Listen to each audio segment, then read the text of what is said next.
So I read an interview with John Carmack. I think you must I know saw who that that is. interview. Yep, Yeah. yep.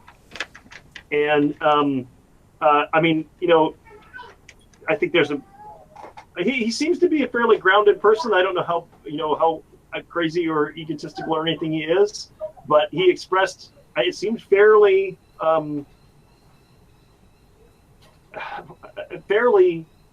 reasoned and not hyperbolic.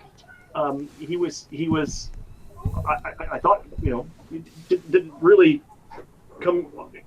It didn't really present as unhinged to me, let's say, but there was an extraordinary claim that he was making. And the claim he was making was that there was a small but non-zero chance, and he was saying 1 or 2% chance, that he himself as an individual could produce the insights, or perhaps a key insight that made AGI possible. And I think he suspects that there is a large enough hardware overhang right now that, in fact, I'm quite sure he believes that. There's a large enough hardware overhang right now that AGI would already be possible with the compute we have available, and it is just a software Yeah. and sort of research challenge at this point. It's no longer a situation. This is his claim, is that it's no longer a situation where we are lacking the computing horsepower to make something like a system like this work. I thought those were pretty extraordinary claims, but he's an extraordinary individual. So yeah, I don't know what you made of that. Sounds very reasonable to me. So you could say that the underlying algorithms of the transformer are very similar to old ideas. So one of the very first pieces of neural network research, how should I say this, like kind of a mathematical physics take on neural networks that had an impact in neuroscience was Hopfield's work. So the Hopfield network was basically a mathematical physicist took some of the simplest statistical mechanics models, something called the Ising model, modified it a bit and used it to show how simple ingredients, like a simple system with simple interactions, could give rise to an approximate memory. And this was very influential in neuroscience. And the modern transformer is in many ways very similar to a Hopfield network. Quite a few people have made hay out of this particular grass. So the attention idea that underlies transformers could have been developed 20 years ago. And that isn't really quite how it happened. So Hopfield networks aren't really, I think, what inspired the authors of the Transformer paper. But that's an example of an idea that was latent, and its true power wasn't realized until somebody pointed it at enough resources and enough data. And that could, I think Carmack's point is that could be out there again, and it may be enough to get us all the way to AGI. Some old paper of Schmidhuber's might actually contain all that we need if you just really do the engineering properly on it. And I think Sutskever has said similar things on Twitter. So that's interesting. It makes me think that there, and I believe Owen's with us, and so this is something for our team at ReasonThinkX to think about and look through the historical cases of disruption. The pattern there would be, and maybe not necessarily just disruption, I'm sorry, but technological advancement in general. But the pattern would be something like a new way of doing things is revealed when enough surplus capacity of some sort becomes available. And an enabling surplus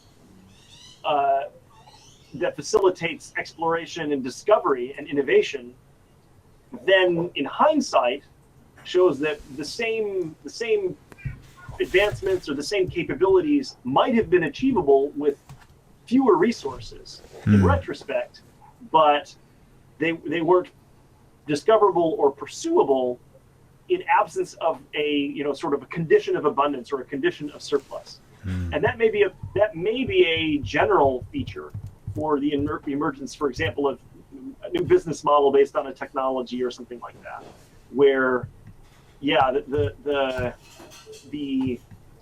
you have to reach a certain stage of development in the progression of capability, whatever that might be, in order to discover a new way of doing things, even if in principle doing things in that new way would have been possible, feasible, perhaps even economically or financially viable and competitive with fewer resources or less capability. That strikes me as a general phenomenon we might want to explore.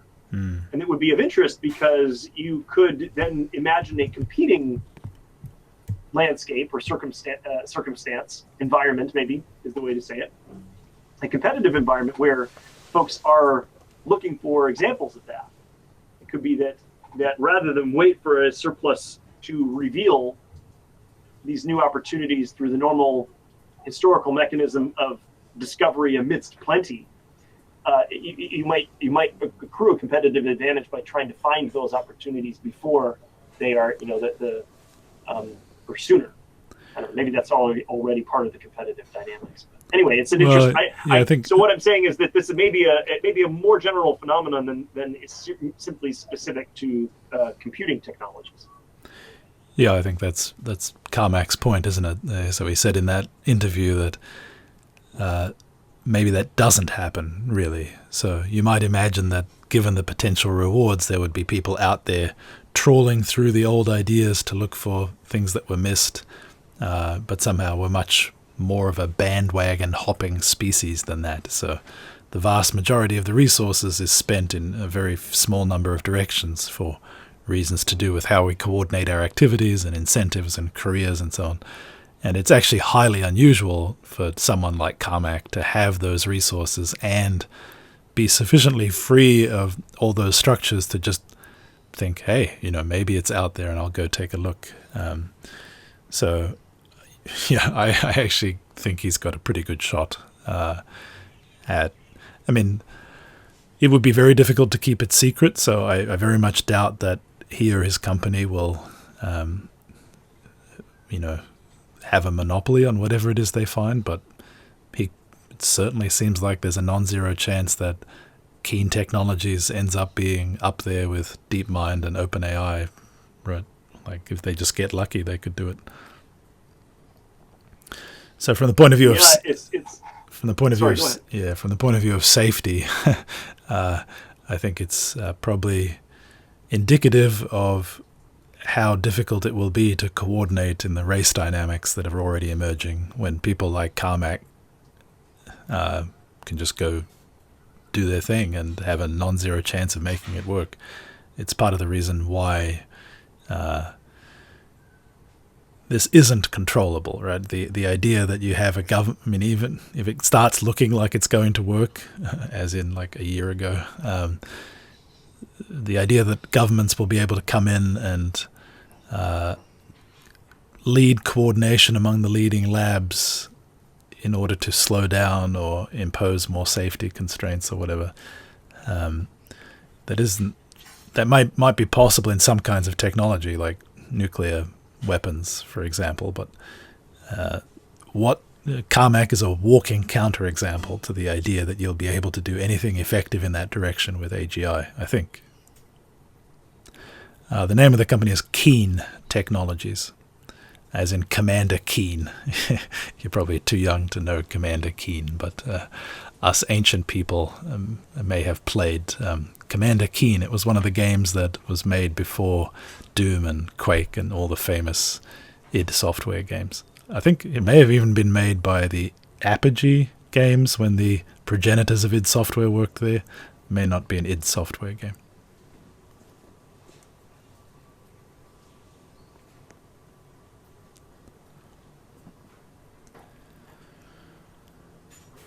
Yeah, I can imagine.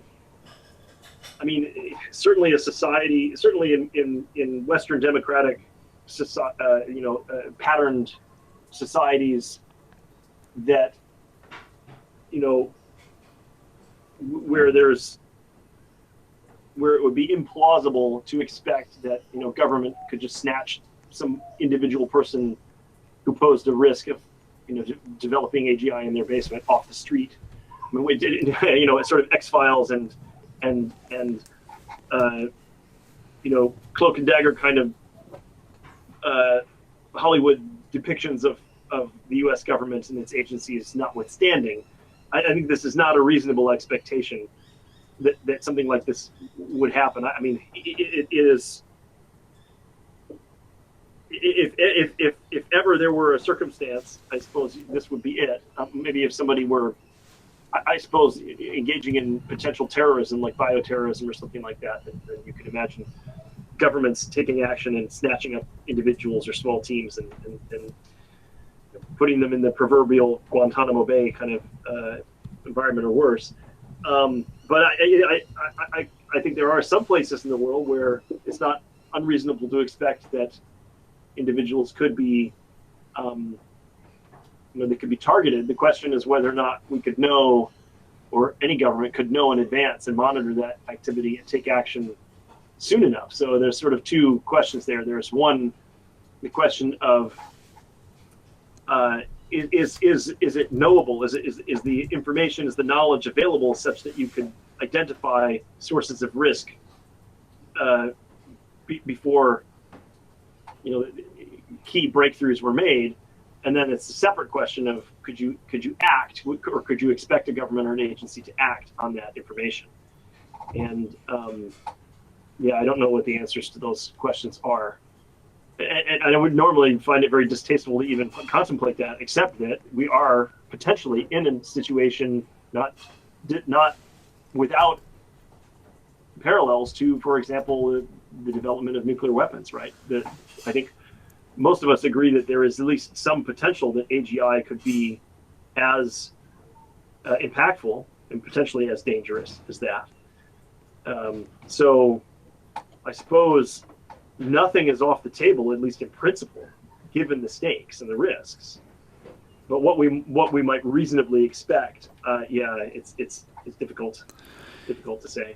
Yeah, this is touching on our earlier conversation around timelines, and maybe it's worth updating a little, given recent events on that discussion before we move on to the topic that you identified for today, Adam. So just to recap what's happened in the last week. So ChatGPT has crossed 100 million users in 2 months and is the fastest growing consumer application in history.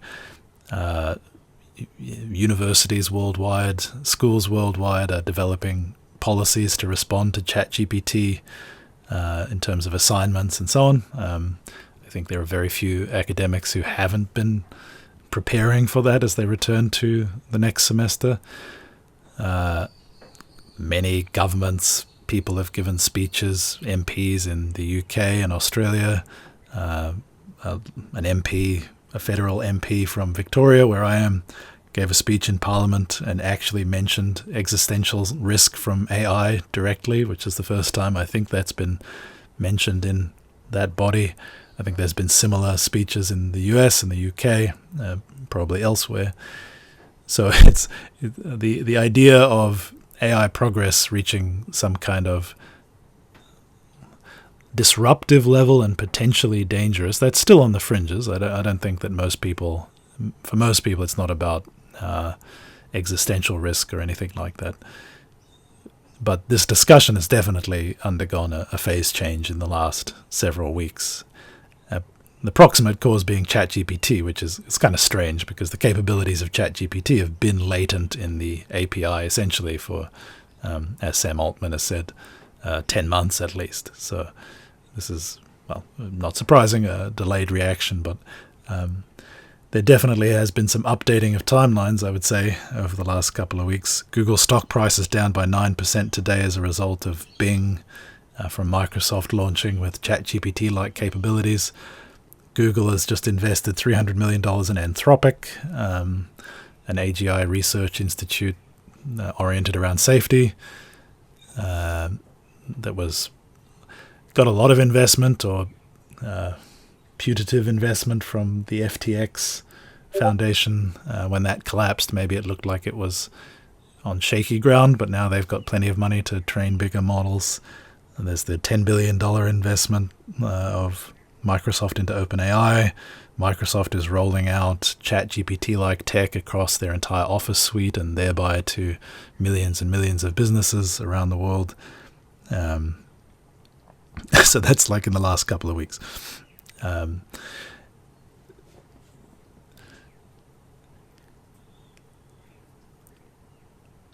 Yeah, it's been an astonishing time, and it does qualitatively feel like a sea change in terms of awareness and anticipation of new capabilities. This strikes me as a turning point, a pivotal moment, and we don't see very many of these.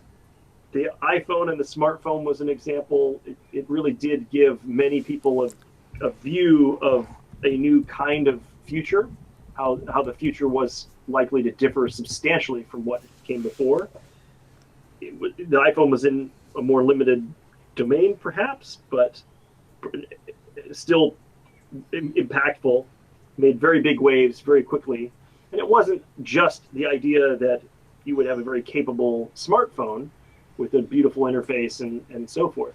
It was also, perhaps it's easy to forget, but the idea of the App Store was also an integral component of the iPhone's evolution of smartphone technology.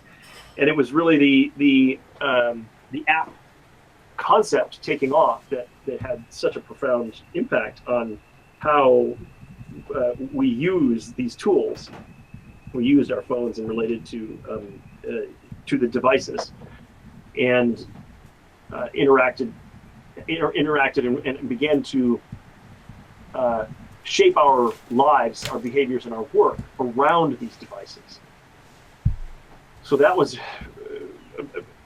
There were moments in 2007 when major tectonic shifts in conversation and planning and investment were occurring as a result of what was now suddenly a very visible new terrain ahead. And I'm very much, I'm trying to think of other analogous situations throughout history. I'm sure there have been some. The flight by the first powered flight, Wright brothers, 1903, must have been similar.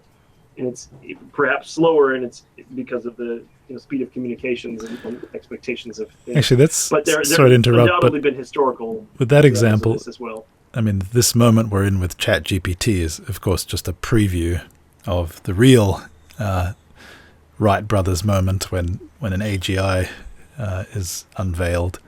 So I don't know if there's really an analogy where there was some event before the Wright brothers' first flight that made it pretty obvious to people who were paying attention that this would happen. I don't remember the history well enough.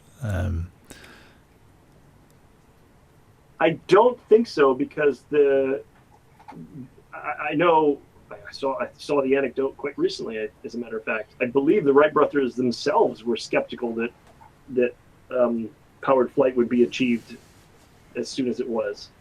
And so I think that it came as a surprise. I don't think that it was something that was latently expected. And so I don't believe it had precursors in the same way that ChatGPT and other narrow AI are at least potentially precursors to much more powerful systems.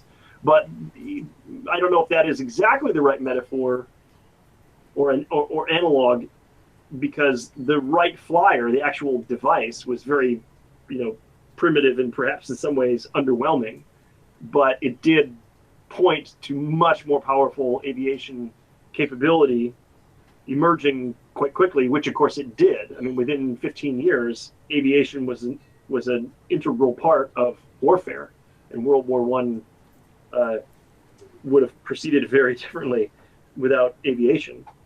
So, it could be that the moment of flight, of powered flight with the Wright brothers, was, a little bit like maybe the iPhone, like Steve Jobs' presentation of the iPhone, and then it took a while afterwards before the real capabilities got into people's hands and started emerging. In this case, ChatGPT, it really is, it's a preview. I think it's surprised a lot of people how capable it actually is. I think that's perhaps one of the extraordinary features of this particular example of technological adoption, is that the I think there were, well, maybe I'm misreading the situation. You guys may know better than I do, but my read of the situation is that there was a systemic industry-wide underestimation and underappreciation of how much value the public and general users would obtain out of these chatbot technologies. I think that this has come as a surprise even to the developers of these technologies, how much value people are getting out of them and how much interest therefore there has been in them, and of course how rapid the adoption has been as a result of all of that. I could be wrong about that. It could be that there was, Google and DeepMind knew exactly, and it didn't. None of this came as any surprise at all, and they cynically didn't release the technology in the way that OpenAI did when they could have considerably earlier, because it would pose a threat to their own,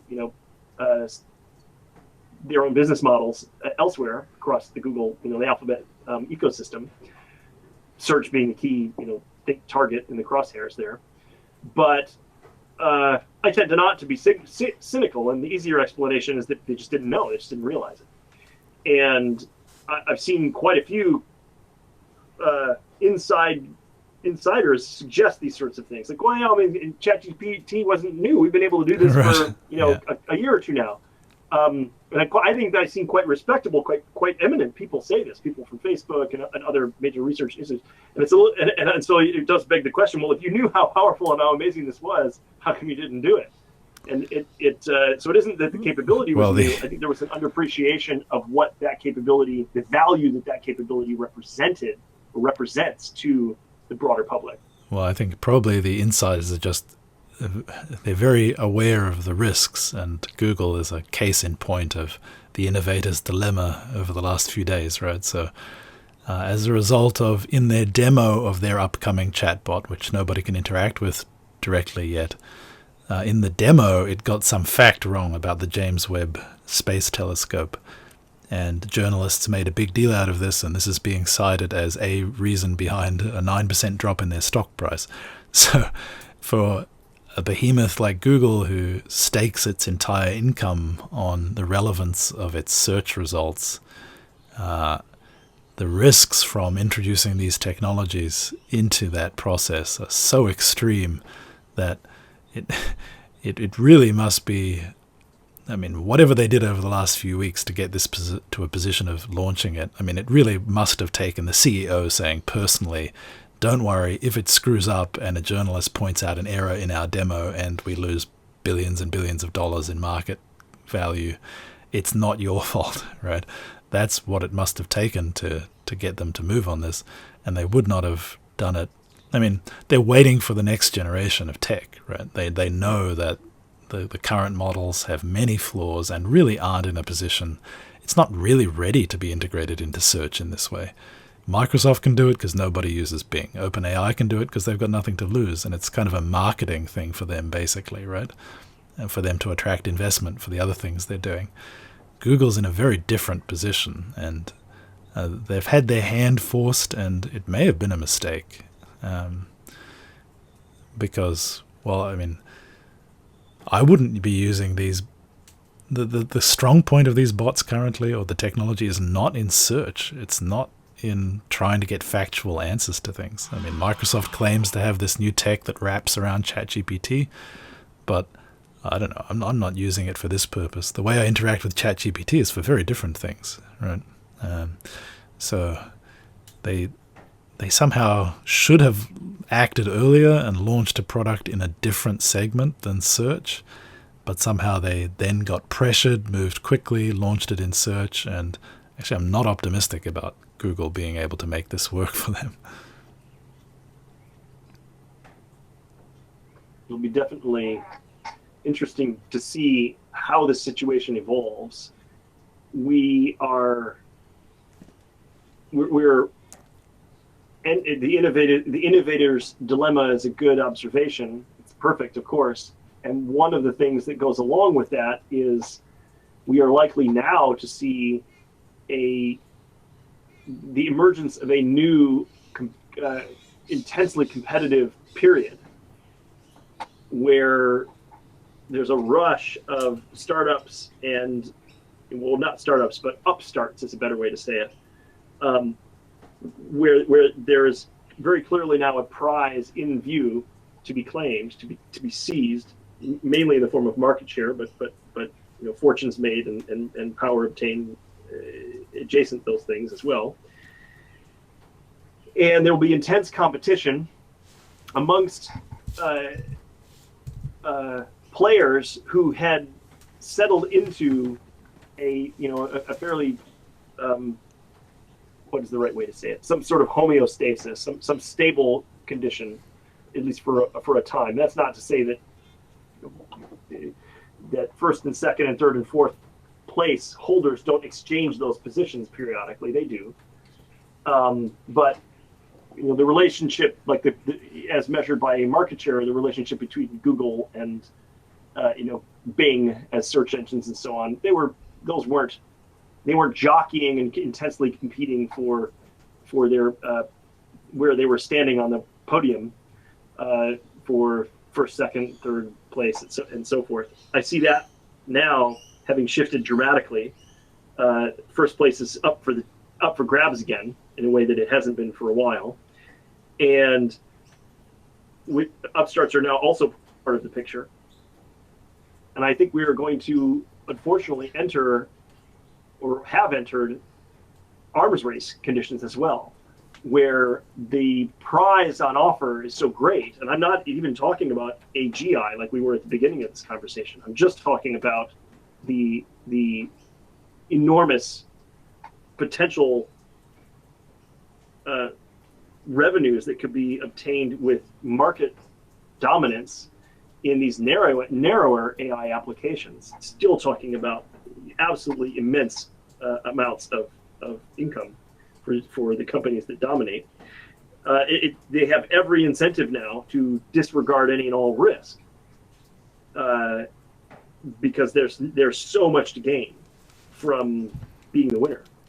And as ever, these arms race conditions pose a real challenge for society, for civilization at large, and they're very great cause for concern. So the status quo that we had before, with a fairly clear leader and a fairly large gap between the runners-up and so forth, that created the circumstances in which some caution and some acknowledgement of risk would take place. And I honestly do suspect that Google and DeepMind in particular were being cautious and were being mindful of the potential negative impacts, and with some hard lessons knocking some sense into them in that respect along the way. I mean, earlier chatbots quite famously became embarrassments for having their racism and so forth, their biases revealed, and those did burn the companies. I believe that was Microsoft that burned the companies that did tentatively expose them to the world, and all the scrutiny that goes with that. But to the extent that Google and DeepMind could be ethical and could be risk averse and try to be responsible and safe, that is now out the window.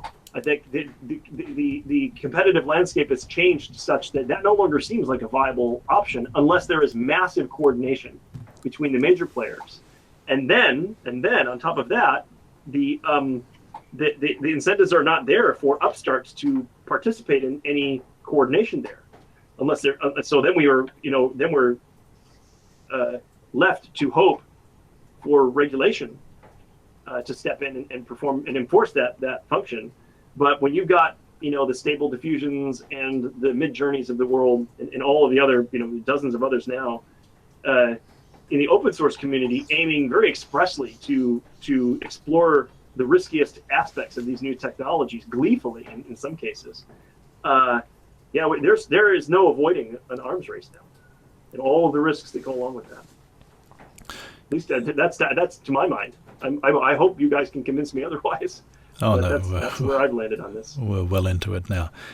So on the topic let's pivot a little bit and talk about the tension between centralization and decentralization, which is one of the themes I read into the statement you made about software disruptions being much more rapid than other kinds of disruptions, and there being an open question about at what rate we can roll out the infrastructure for all these capabilities to be scaled up to the level of, say, Google search from where they are now.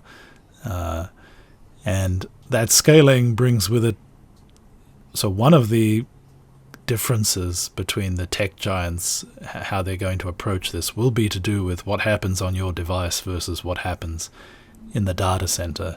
And that will play to the different strengths of the companies involved. So Apple's name is kind of conspicuously absent from a lot of this discussion around advanced AI capabilities. But they're likely, given their position in the market, to try and emphasize local compute and privacy and so on. And that may work. So it's Amazon's attempts with, Alexa, to build a bot that lives in your home and you talk to, flopped. That division sort of been axed or on the way to being axed.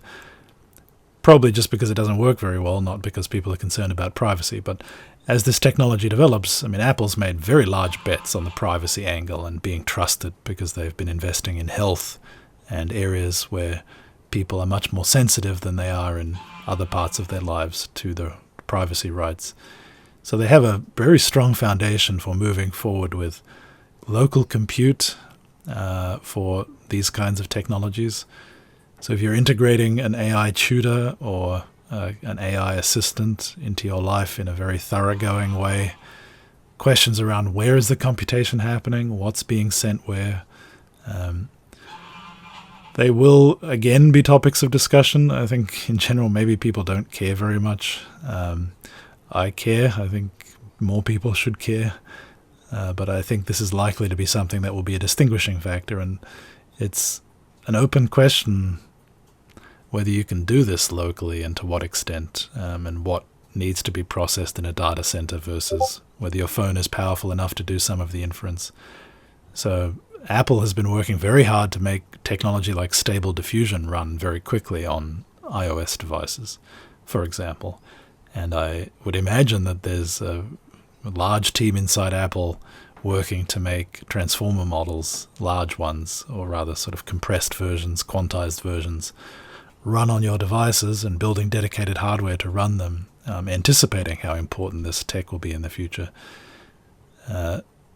Whereas I guess OpenAI and Microsoft and Google and so on will, by the nature of their investments, be leaning towards a future where most of the compute happens in the data center.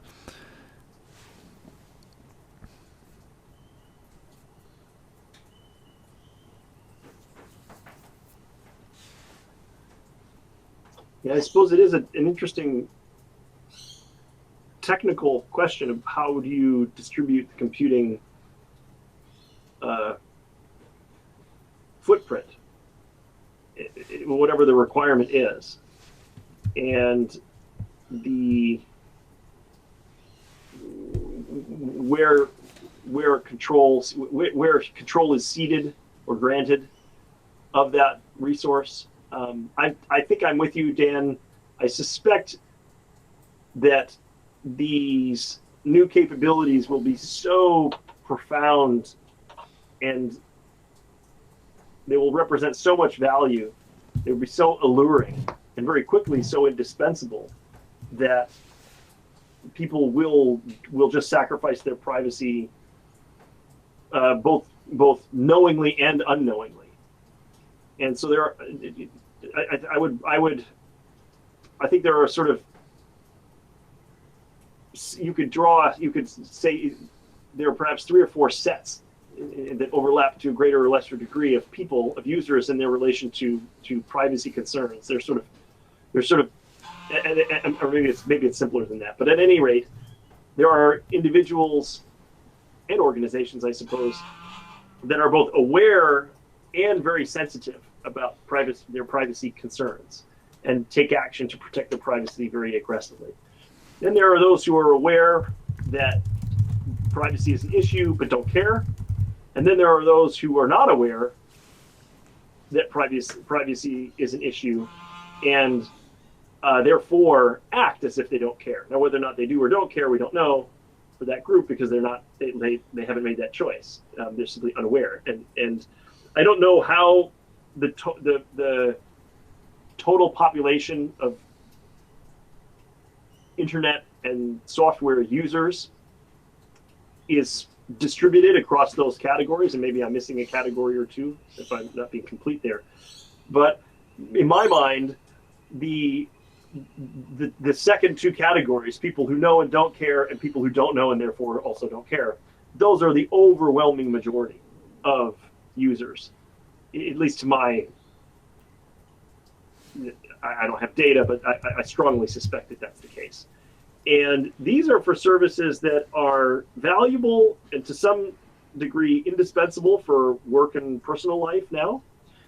Just access to computing in general and the internet in general, you can't live without it. Basically, you really can't function without it. I don't think that's an exaggeration. There are some people who still manage it, but it's extremely difficult. I think the new AI tools will be very much in that same category of rapidly becoming indispensable. And I have no reason to expect that users will differ in their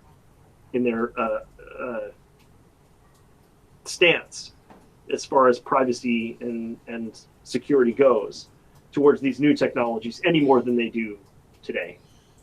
And there are things that people do online now that are, they're illegal in some instances, copying and downloading things that are they're genuinely illicit activity that people undertake. And then there are, socially,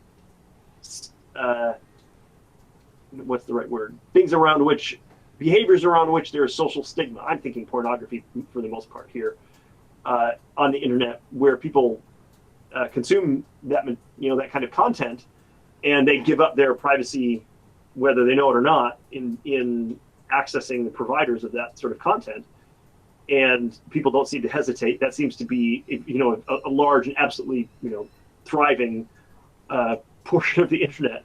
And so again, I see no reason at all to expect that these AI services and capabilities, if they become as indispensable as I believe they will, that people will not basically give up all of their privacy and personal data and much else to have access to them, and will redraw boundaries around their lives, both knowingly and unknowingly, in order to have access to those capabilities. I have every expectation that that's the case. Yeah, and it's one thing at the level of individuals. That's a discussion we're used to having. It's privacy and technology that's a debate that's been active for a long time, and especially in the context of the internet. But what I think is new is this also applies now at the level of institutions, corporations, and countries. So what we're discussing scaled up to that level is actually a question of sovereignty. So I think it's legitimate to consider this phenomenon that we're just describing, where we cede our data, but also effectively some part of our decision-making and the sense-making capability that we embed into our institutions. We're going to cede that to the AIs, because for convenience, but also partly for competitive reasons. And if those AI models are centralized in, say, the United States, then a country like Australia will lose what little sovereignty it has remaining in that relationship. What I'm thinking about is suppose a large number of corporations in Australia use the kind of technology that we've been discussing here, right? Build chatbots to look inside your institution and understand what's going on and interpret it for you, raise awareness of risks that are latent in all the documentation you have and all the data you have, interfacing between people within your organization.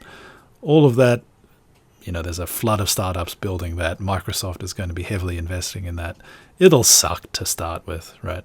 And it'll have all sorts of problems, but it will work.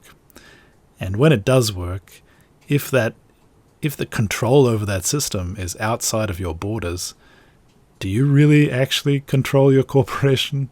It continues at the whim of Microsoft or some other company. And that's already true with operating systems, right?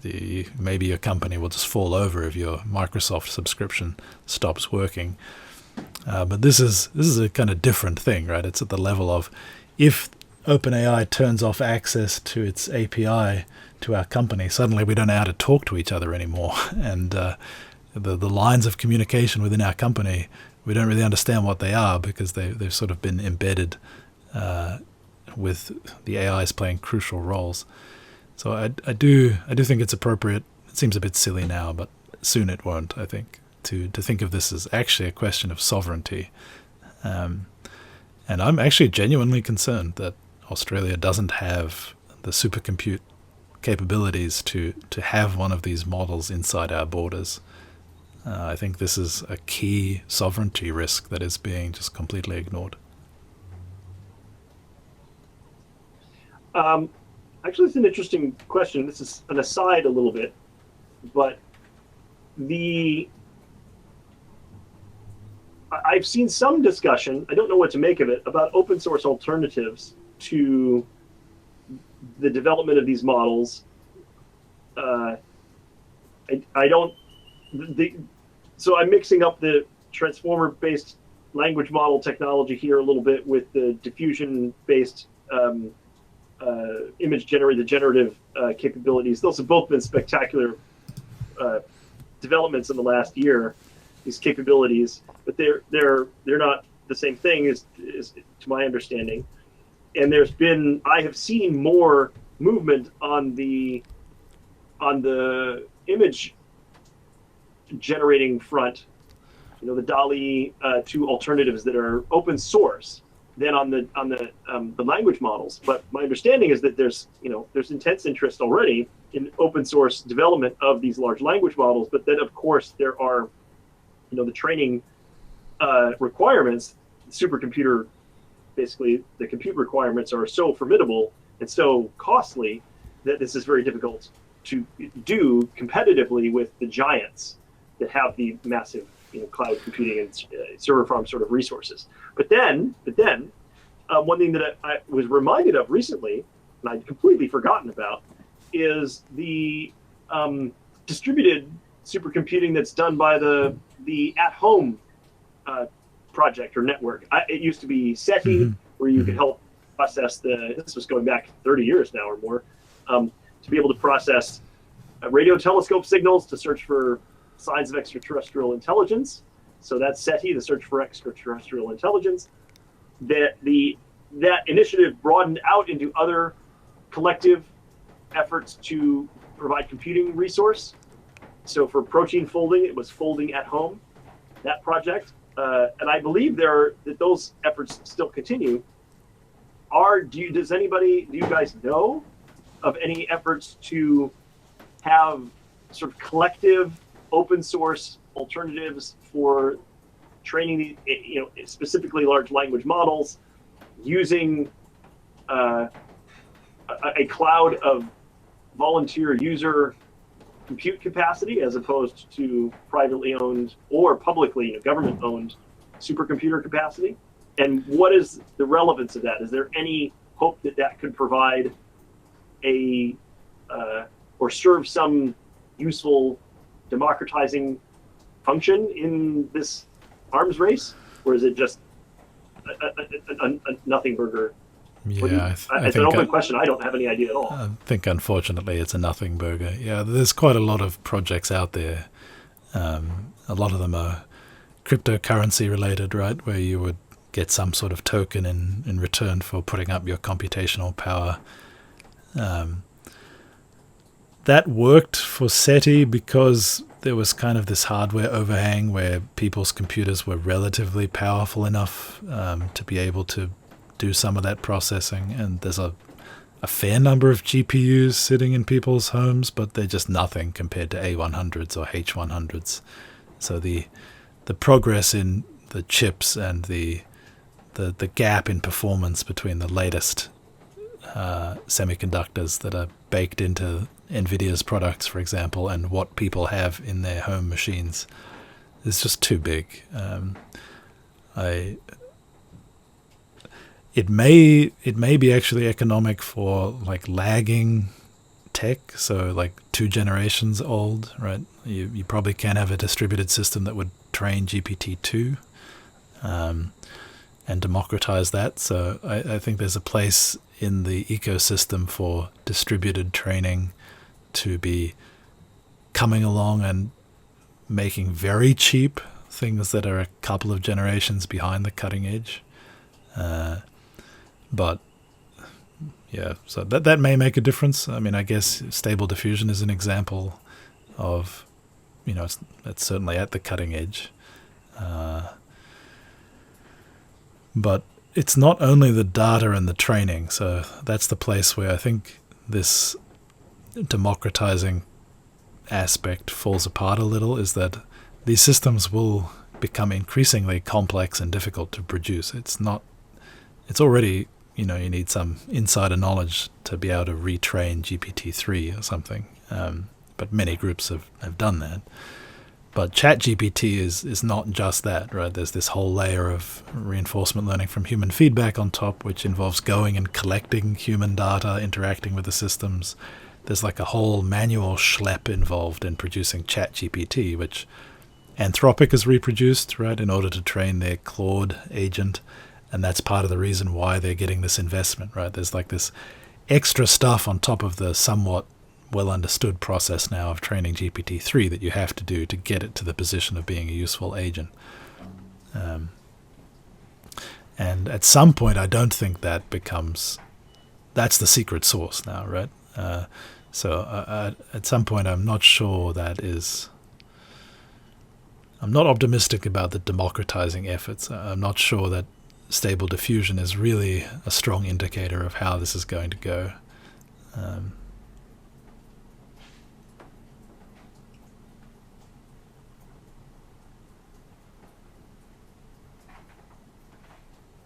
Well, maybe we can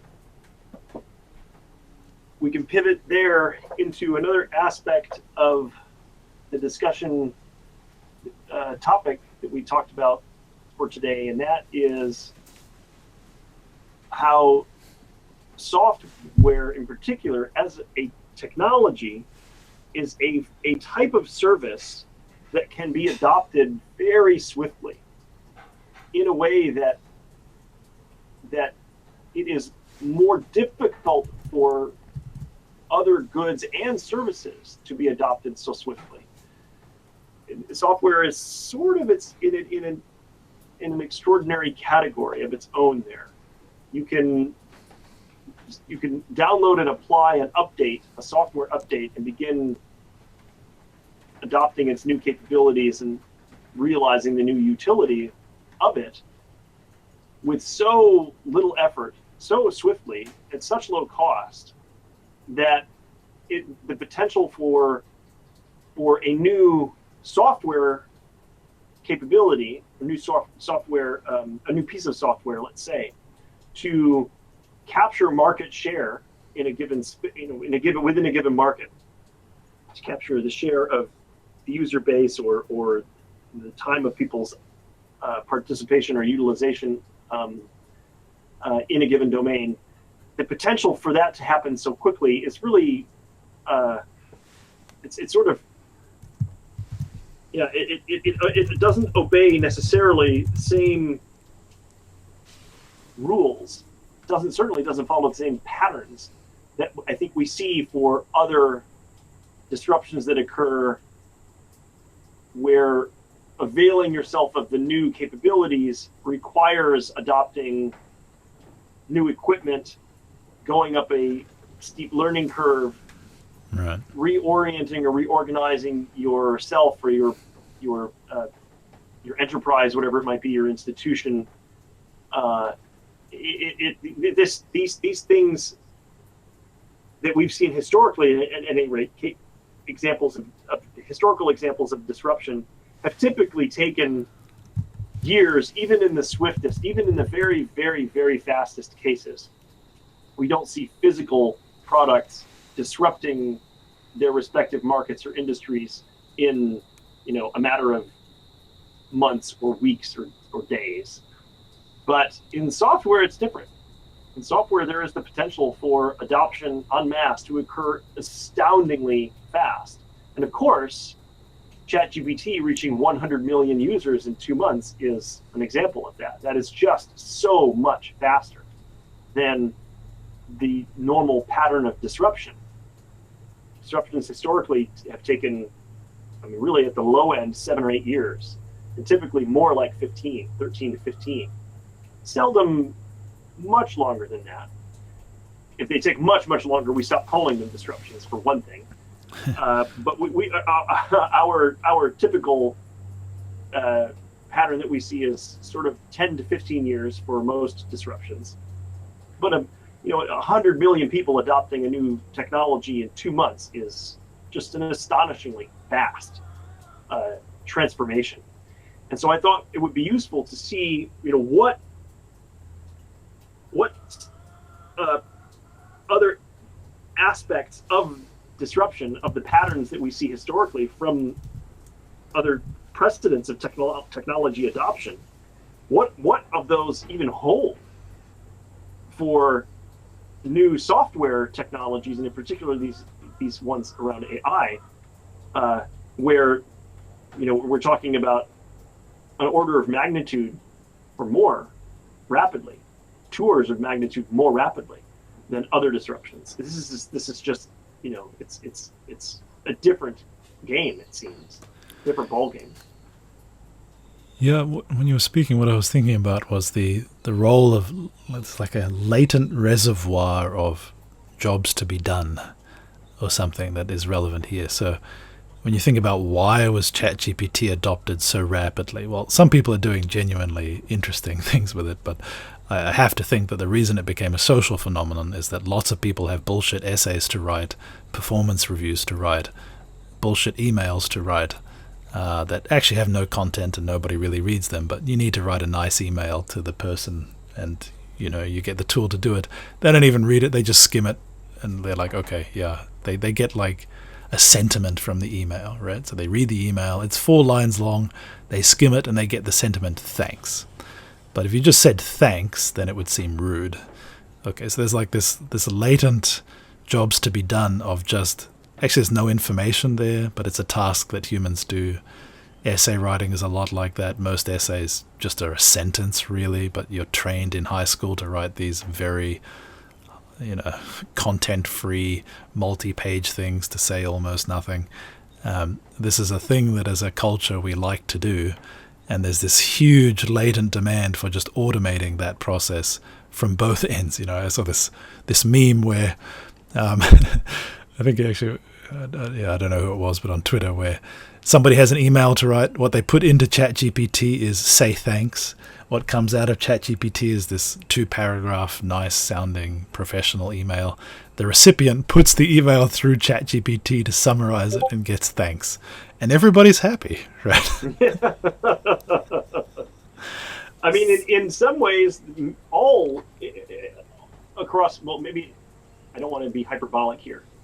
In most cultures, it may be a genuine human universal, although those are rare. Manners are performative in exactly that way.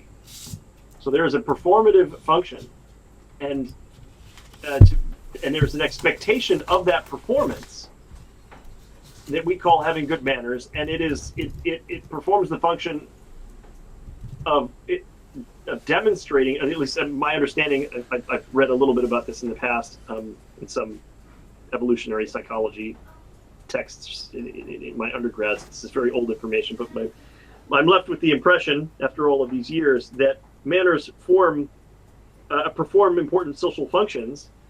They, advance cohesion. They show respect. They are a demonstration of the willingness to cooperate as opposed to compete or conflict, and so forth. And so they perform these important functions, but they are time consuming. They are performative. You have to do this song and dance, and they serve an important function. And we have grandfathered in the baggage of that legacy into modern corporate culture, bureaucratic culture, institutional culture. And it definitely does feel wasteful in some sort of objective sense, right? And that's separate. That's a separate from the rest of bureaucratic. What's the right word? Well, again, I think it's fairly performative, but bureaucratic fluff and bullshit, basically. So endless form filling and so forth is a different manifestation, and perhaps a properly different phenomena. But certainly the performative aspect of good manners and the ritualistic greetings and so forth, these are deeply embedded rituals, and they are costly. There's no doubt about it. Yeah, so regarding disruption, I wonder if there's a general phenomenon there of, I guess there must be, which is that having that latent supply of things that, risk being tautology, but a latent supply of things to be automated, kind of like low-lying tasks, and when the water level rises by 1 inch, suddenly it spreads very far inland, right? Because there's this kind of low-lying territory. That seems to be, that's actually a very kind of general mathematical principle. That's a key to why phase transitions happen, that kind of configuration. So I guess it's typical of disruptions. In this case, we will discover stage by stage the latent supply of cognitive tasks like that are ripe for being automated as this proceeds, and the ChatGPT moment is arguably to do with a particular class of such tasks. But yeah, software in general seems... Well, the actual question I wanted to ask in connection with that was the role of disintermediation in disruption. So software disintermediated a lot of tasks, right, which used to be... you used to have to sit at a desk that had a particular piece of equipment or whatever, right? So a particular, like the calculator. The calculator was a thing. You went and sat at a desk and then you used it. The computer disintermediated a lot of that and took the physical environment out by just providing all those services through a single screen. And that facilitated the second... there was maybe a disruption where you first put all those tools inside one box, but then that played an important role in the later disruptions of software, where people moved to software as a service and lots of things started running in the cloud and so on, right? The unification of all those tasks behind a single interface was then crucial for the next step and the next step. So I wonder if there's a general... how general that is in disruptions, where disintermediation is a kind of enabling role. I'm not sure there are any examples as powerful as computing performing that function. Disintermediating is a good way of framing it, I think. I'm going to have to think about that at length here. The way I've thought of computing in the past is as a general enabling technology, and disintermediation and displacement of existing specialized technologies is a part of that.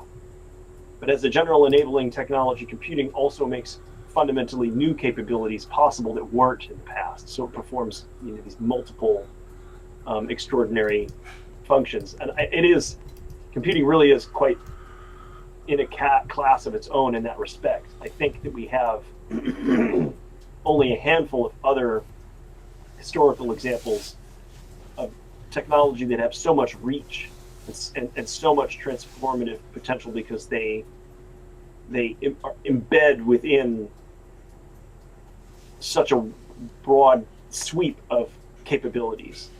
So language and writing is another example, perhaps, because it facilitates so much new value creation and so much new capability. Energy, probably less so. Energy does facilitate. It is an enabler, but well, maybe. Yeah, I think that's a good example. Maybe electricity combined with motors is a way to think about that, because that facilitated mechanization in a general way that wasn't possible before, and mechanisms had to be powered in a sort of bespoke fashion, or anything else that had to be powered had to be done in a bespoke fashion before, either with human or animal labor, and then to a much, much lesser extent, some clever mechanical means of storing and then releasing energy, winding up clocks or suspending weights or pumping or carrying water up to a higher elevation for release later and so forth. There were a handful of ways. But electricity was transformative in that respect, in combination with electric motors and generators, so both, to capture and then release that, transform electricity to and from kinetic energy, basically. And that allowed the mechanization of huge sweep of activities. But yeah, I'm sorry, I'm thinking out loud here. I think my answer to your question is that I'm not aware of this being a general phenomenon. I think it is something that is quite extraordinarily, if not unique, then certainly it stands out far more prominently in the case of computing than any other technology I can think of. And it may be that intelligence is another, perhaps even more spectacular example of that. Yeah, I think that's a good point. The maybe that's a defining factor in general purpose technologies, that they cause this to happen, where lots of tasks and activity becomes sort of factored through the technology. So once everything the Industrial Revolution took a long time to adopt electricity, right? But once things were sort of factored through electricity, then you could improve everything by improving the electrical grid and by making just the general purpose technology improve. So everything kind of got to lift up on that rising sea. But it sort of, I think that's part of the reason why people haven't seen productivity growth from AI yet, right? This has been a mystery for at least 10 years. People have been, like Brynolfsson and others, have been talking about how there would be this huge disruption from AI, but it never quite showed up in the productivity figures. And that seems to probably be because it takes a long time, actually, for people to shift activity to lie behind the new general purpose technology, so that it sort of benefits from automatic improvements in that technology. But you can see that with ChatGPT, right? ChatGPT has had a few updates, making it better in various directions, and it just automatically makes anything that makes use of it better. GPT is like that. I mean, these bots here at MetaUni, if they drop the prices on GPT, they'll just become 10 times cheaper, right? And they'll just get better, and I won't have to do anything. So as everything starts to move behind this general purpose technology, I guess you get these automatic benefits, and that's certainly true of software, right? Speed of computing just automatically made all your Office software better.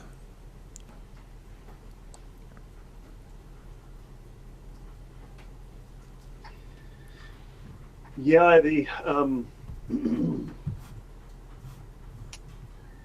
in the case of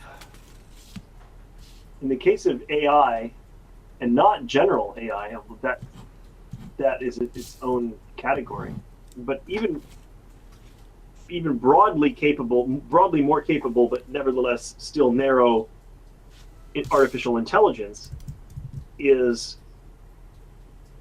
I think that the single most profound feature of that technology and its is precisely its potential to be embedded in, or as you said, Dan, for other things to be factored through virtually everything.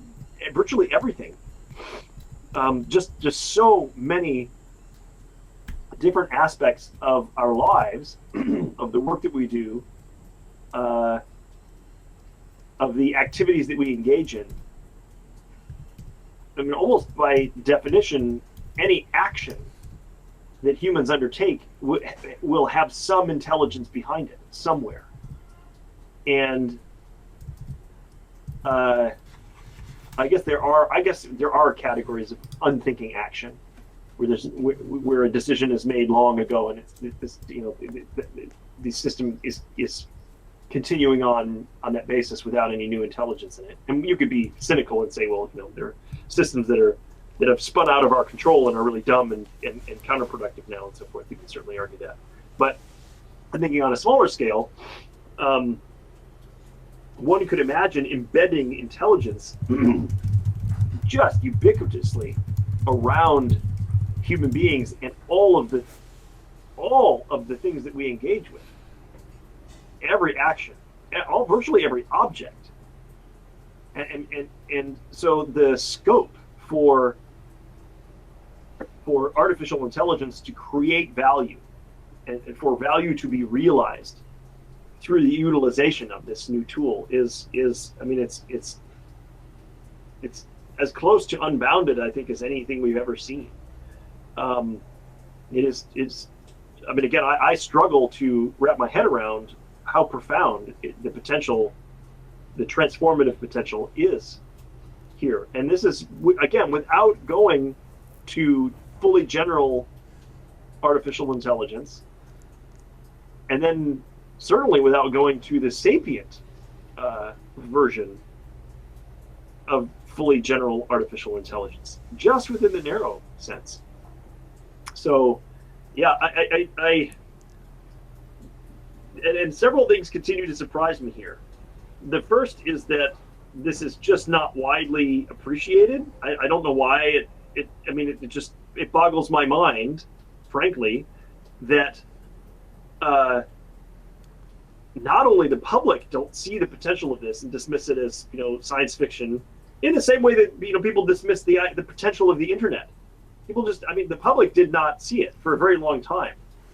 For a very long time, the public, the media, the reporting, the depiction in film and entertainment, the internet, before it became a real thing, outside of a pretty narrow sphere of futurist and science fiction, thinking, that's very much a subculture, a small minority of people.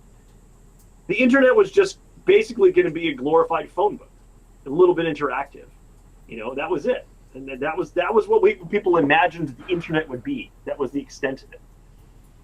And this is just mind-numbingly short-sighted. Okay. Well, fast forward here. I think fool me once. We shouldn't be expected that the same thing would happen again with the general public. Okay, and the general public is perhaps not grasping how profound these impacts are, or how swiftly they will happen.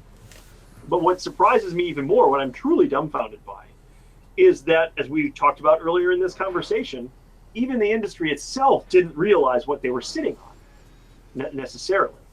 That some people, knowledgeable experts, people involved in the development of the technologies themselves, didn't fully appreciate how profoundly useful they would be, and therefore what an extreme interest that would be manifest, and how quickly they would therefore be adopted, and how disruptive they would therefore be.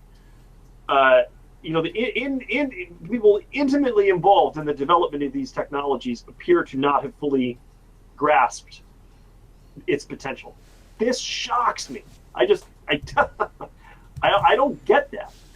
And so we're still in this situation where, we are literally only a few downloads away from life-changing transformations in the capability of individual people. To get certain things done in your life that you need to get done. They're really only a download away. To automate 75% of your job, a download away. I mean, this is just I'm flailing around here, failing to articulate this ineffable impression I have of how useful these technologies will be, and therefore how impactful their deployment and adoption is going to be. And again, as I said, this is all well before any full-on science fiction singularity sort of stuff with sapient artificial general intelligence. I'm just talking about ChatGPT and the next generation or two of that technology. It is going to be absolutely transformative. We've only just begun to see the first inklings of it. Yeah, it's interesting that I see on YouTube that it seems like the main vector for spreading public awareness of the capability of these systems is get-rich-quick schemes. So the way in which, I was just thinking through why don't the people who have these beliefs spend more time and effort trying to explain why they're reasonable and why it's not just mere speculation or boosterism. And there is a kind of lack of something in the middle, right? Where what's the expression? Something lack all conviction. Is that Tennyson? The good lack all conviction.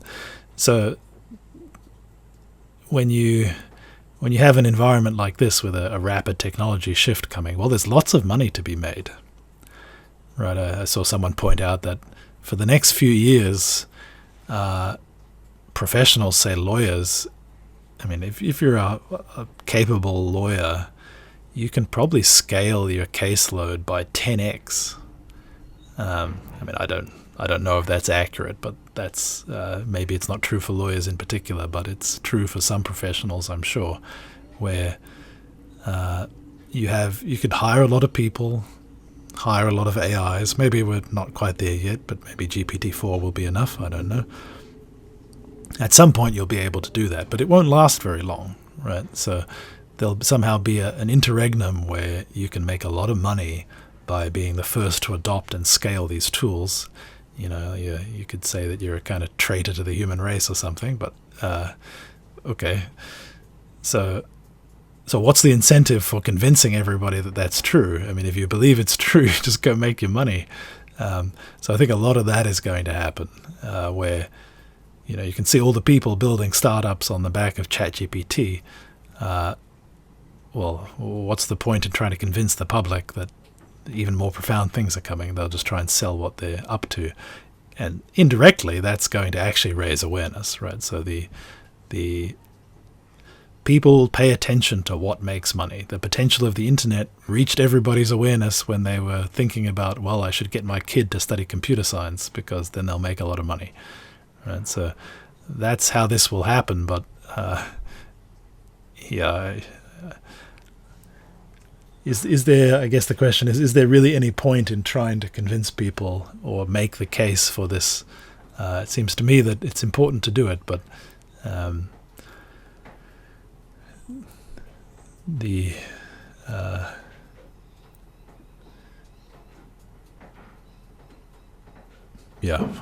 just not sure what if this ever is the way that people really become aware of disruptions, that someone tells them about it and makes the case and convinces them to pay attention.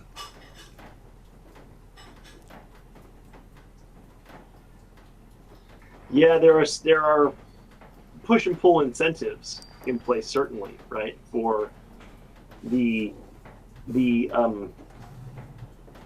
sort of contagion, that the sort of social contagion that at least in part drives adoption of anything new. One of the things that Owen our newest member of my research team is working on is modeling disruptions, and the epidemiological model.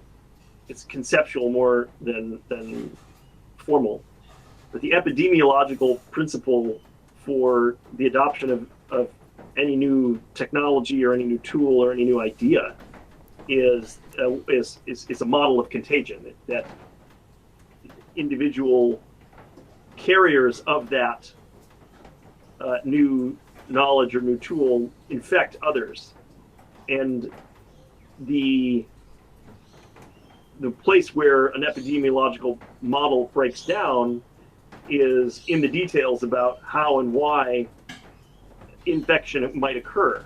And what you pointed to, Dan, of course, are reasons why individuals would choose not to be a vector for the contagion, for why individuals would choose to take actions such that they don't infect others with this new idea, they don't give people the knowledge or the awareness that there's a new tool to be utilized and that they should adopt it. And that's interesting. We haven't, I don't know that that's something we would necessarily model as part of our work on other disruptions, but I can certainly see it being relevant in this particular case. And it may be that it's relevant up to a point, and then it stops being effective if, past a certain tipping point or threshold, general awareness is simply too high to worry about that. But certainly in this, like you said, in this interregnum period, there will be opportunities to extract economic rents of some sort, I suppose, from the from the laggards, the lagging markets, the lagging industries, and so on that haven't yet become aware of the technology and its scope and its implications. It's interesting. One question that I have for us looking forward is, how much faster can adoption get than 100 million people in 2 months? Like, what is the limit?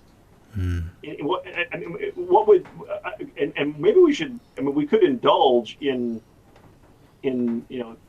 thought experiments that take us to the limit and then back off from there. One could easily imagine properly magical technology that virtually every single last human being would adopt instantly if they could. If aliens arrived and said, swallow this pill and it will, X, Y, or Z, and whatever it is, make you immortal and, transform you into the perfect physical specimen by your own standards, or whatever. One could imagine, magic wand style technologies or that would be adopted with astonishing swiftness. Basically, more or less immediately by everyone who was conscious, who was awake, and wasn't asleep or in a coma or something like that. But if we back off from that extreme, what's the practical limit in the near term? Is this just, have we just done a step change and then this is about as fast as it will get, and we're not likely to see this again until we're perhaps closer to true singularity kind of territory? Or is this, are we going to have a speed up where adoption it will be 500 million users in 1 week, a year or two from now, for the latest version of GPT-5 or whatever it is? Do we have any thoughts on this? Is there any more detail on that figure? Because it's very fast adoption, but how much of it is people just reading a news story about it and wanting to try it out themselves? Right. You can just make an account with Google. I wonder, is what portion of that represents a kind of real adoption in the sense that it's actually being used for some purpose? Yeah, it's a good point. I don't know if that figure is just accounts or like daily active users, which might be a more indicative figure. Yeah, I guess I assumed it was accounts, but I don't know. Maybe it's not. And I should add to what Owen is saying here. I don't know if you guys have encountered this or how often, but I've certainly seen in various online chatter, online forums and Twitter and social media and all that sort of stuff, people saying, "Oh yeah, I tried GPT and it was useless. Yeah. I tried it for 10 minutes and it's dumb. Don't waste your time." I mean, I've seen a fair bit of that. It's not like that is a an ultra rare experience. I don't know what percentage I would wager a guess at it being, but I've seen enough instances of it to imagine that it could be it could be something significant. It could be 1 or 5 or 10% of the people who've tried GPT have been unimpressed with it enough that they disregard it. Yeah, but I just recently showed it to my mother-in-law. She didn't seem particularly impressed, and I wonder, like, I was sort of thinking about it. I wonder, well, I think computers seem like a bit of a magical technology to her. Anyway. Right. It's kind of like they are already amazing, and if you already sort of don't know how it works, or like you don't, I think you need to understand a little bit of it to see why it's impressive, maybe. Or like I mean, one thing is like if you look at sort of how the models have evolved and how much better they've gotten, that's kind of one thing. But if people are not aware of chatbots at all, like it's just kind of that's some text. Yeah.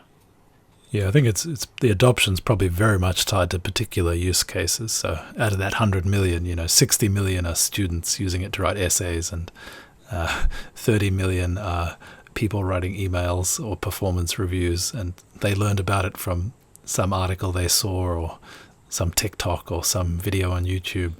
And there's like enough of these particular use cases that they've made up some user count. But I think very few of those people will have just loaded up chat.openai.com and been like interacting with it and figured out something useful. I think that's a vanishingly small set of people will have just figured out for themselves a way they might make use of it.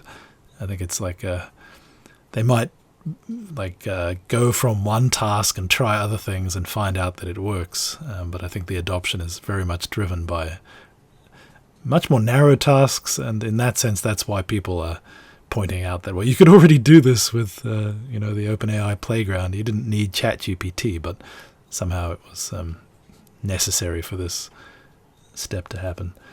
We're going to have to wrap up in a few minutes, but I think this question of how quick can adoption get would be a good topic to pick up next week. What do you say?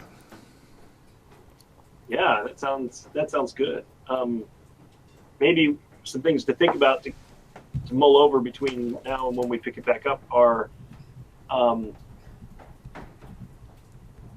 comment made me think about who are likely to be adopters, because it isn't, again, deviating from the epidemiological model of an infection. Well, maybe not deviating from that, but not all individuals in the population are equally likely to adopt a new technology, and so from that we get some sort of distribution of, across the population of when they're likely to adopt. Younger people probably much more likely to adopt than older people, but within limits. I mean, you're not going to have 8-year-olds adopting this technology. You're probably not going to have 98-year-olds adopting this technology, and then some sort of distribution in the middle. And again, it depends on the value where this is created. If it's a lot of students using it to write essays, then you're going to have a lot of school-age young adults who are the early adopters, adopting very rapidly. And that population, is computer savvy anyway, so has a lot of things going for it. One could imagine if certain use case. So one thing we might want to imagine, I should say, is are there any particularly salient use cases that we can think of that would be relevant to specific demographics or cohorts or industries. And if we could anticipate very rapid adoption among certain segments, that might actually be useful knowledge to have. So that might be worth thinking about and then picking up as part of the conversation next time.